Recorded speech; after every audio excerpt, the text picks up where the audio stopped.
ஆங்கிலத்தில் எழுதுவதற்கு 26 எழுத்து குறியீடுகளும், பேசுவதற்கு 46 ஒலி குறியீடுகளும் பயன்படுத்தப்படுகின்றன. எழுத்து குறியீடுகள் A முதல் Z வரை 26. ஒலி குறியீடுகள் உயிரொலிகள் 12, மெய்யொலிகள் ஈருயிரொலிகள் 8, மெய்யொலிகள் 24. 44 ஒலிகள், 44 குறியீடுகள். 26 ஆங்கில எழுத்துக்களின் பெயர்களும் 44 ஒலிகளின் பெயர்களும் முற்றிலும் வேறுபட்டவை. மாணவர்களுக்கு எழுத்துக்களின் பெயர்கள் மட்டுமே கற்பிக்கப்படுகின்றன.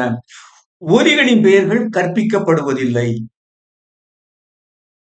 ஆசிரியர்கள் தோராயமாக கற்றுத்தரும் ஆங்கில உச்சரிப்பை துணிப்பிள்ளை போன்று மாணவர்களும் உச்சரிக்கின்றனர்.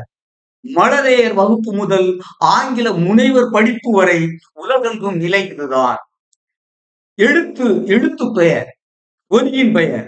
இந்த எழுத்தினுடைய பெயர் எம். எம். இந்த எழுத்து குறிக்கும் ஒலி இம். இம்.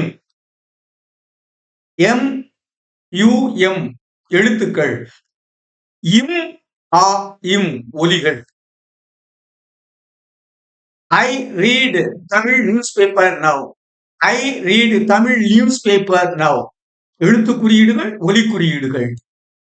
I read English newspaper yesterday. I read English newspaper yesterday.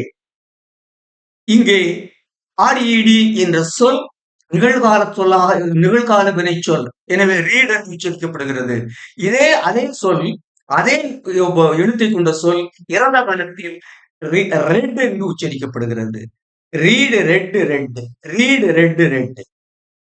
உலகெங்கும் ஆங்கிலம் மனப்பாடம் செய்தே பேசப்படுகிறது. இது கொடுமை.